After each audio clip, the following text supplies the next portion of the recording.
When I first heard of the collapse, or the so-called collapse of the Grand Coalition, the first thing that came to my mind was, well, the S&D had got their 2.5 years in the chair, and basically we're now going striking out looking for another 2.5, because you got what you wanted out of the first deal, and now we're all meant to believe that there's some sort of a split.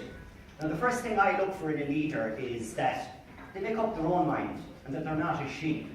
Now on CETA, an issue that is of massive importance to everyone in this room, you have already declared that you are a sheep and not a leader. And for that reason, I have severe reservations about voting for you.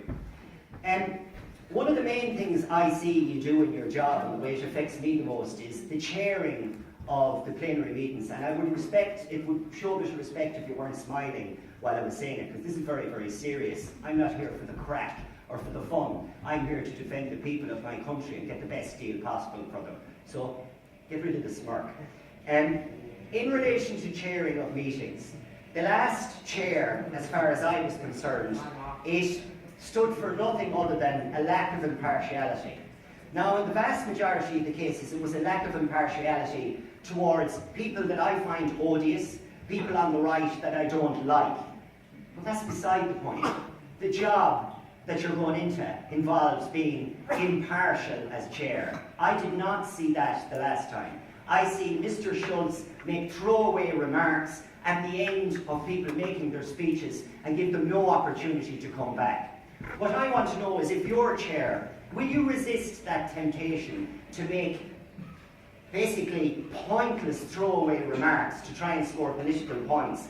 Or will you respect, regardless of what you think of what they're saying, the fact that they have a right to be in the chamber? Because I didn't see that the last time, and I need to be convinced that we will have a chair this time that respects that, regardless of whether you agree with them or I agree with them. Thank you.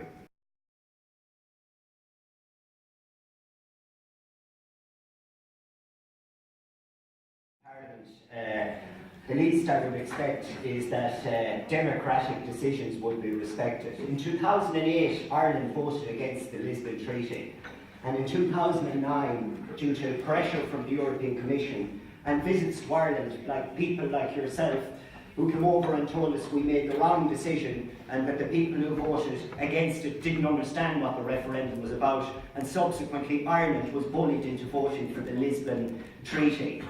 Do you think it's fair that people in the Commission and people like yourself should ignore our democratic right to make a decision on our sovereign future? And finally, when the banking crisis, given you're so interested in Ireland, you visited us and you gave us your opinion and you said you were worried about us.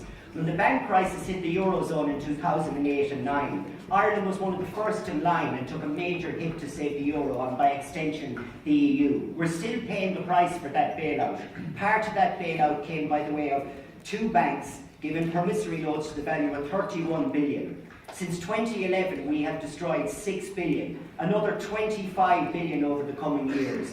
If you're elected President of the European Parliament, what will you do about easing the bank debt burden imposed by the ECB on Ireland, given that you're really interested in our future, so much so that you came over to us and tried to successfully change their mind on a referendum? What are you going to do for us now on this massive, massive bank debt that is not ours?